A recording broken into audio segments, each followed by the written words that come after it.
Hi friends, welcome to our channel English Learning by Gyan. In this video we will learn the meaning of leave in English and Hindi with example sentences. अगर यह video आपको helpful लगा हो तो इसे like करें और share करें. Meaning of leave in English is to go out of or away from, as a place, or to depart from permanently, quit, permission to be absent from work or from duty.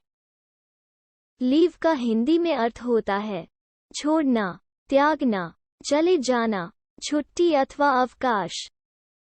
Example sentence: You can leave it up to me.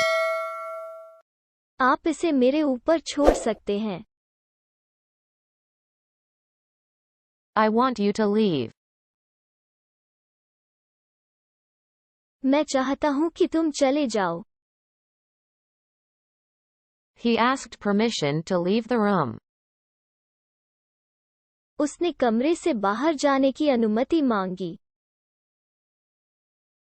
I need leave on Monday. मुझे सोमवार को छुट्टी चाहिए.